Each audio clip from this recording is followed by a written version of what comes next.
Graphs are powerful tools in algebra. They help us visualize relationships between variables. Imagine trying to understand a story with just numbers. It wouldn't be as engaging or clear. Graphs act like illustrations for our algebraic equations, making them simpler to understand and interpret. By learning about different types of graphs, we gain a deeper understanding of the mathematical concepts they represent.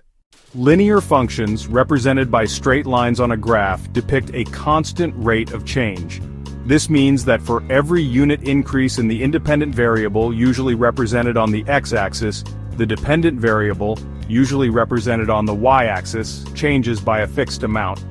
This fixed amount is called the slope. The slope of a line, often denoted by the letter m, can be positive, negative, or zero.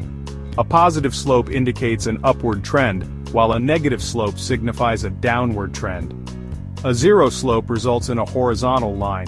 Another key feature is the y-intercept, the point where the line crosses the y-axis. It tells us the value of the dependent variable when the independent variable is zero. Quadratic functions, unlike linear functions, don't produce straight lines. Instead, their graphs form a characteristic U-shape called a parabola. These parabolas are symmetrical, meaning they can be folded along a vertical line called the axis of symmetry. The vertex of a parabola is its highest or lowest point, depending on whether the parabola opens upwards or downwards. This point holds significant value in real-world applications, often representing maximum profit, minimum cost, or the peak of a projectile's trajectory. The equation of a quadratic function provides information about the parabola's direction and width. Understanding these features allows us to analyze and predict the behavior represented by the quadratic function. Piece by piece. Decoding piecewise functions. Piecewise functions, as their name suggests, are functions defined by different rules for different parts of their domain. Imagine a graph constructed from different pieces of lines or curves, each segment representing a distinct rule. These functions are particularly useful for modeling real-life situations with varying conditions. For example, the cost of a taxi ride might be calculated based on distance traveled, with different rates for short and long distances. This scenario can be represented by a piecewise function, where each piece defines the cost within a specific distance range.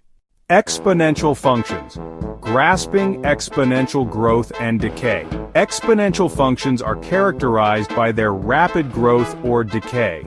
Unlike linear functions with constant rates of change, exponential functions exhibit a rate of change proportional to their current value. This means the larger the value, the faster it grows or decays. A classic example is population growth, where the number of new individuals depends on the existing population size. Similarly, radioactive decay follows an exponential pattern, with the amount of radioactive material decreasing rapidly at first, and then slowing down over time. Understanding exponential functions is crucial in fields like finance, where compound interest can lead to significant growth, and in science, where it helps model various natural phenomena. From graphs to reality. Applying our knowledge. Graphs are more than just visual aids in algebra. They are powerful tools for understanding and analyzing real-world situations. By interpreting the shapes, slopes, and intercepts of different functions, we can gain insights into trends, make predictions, and solve practical problems.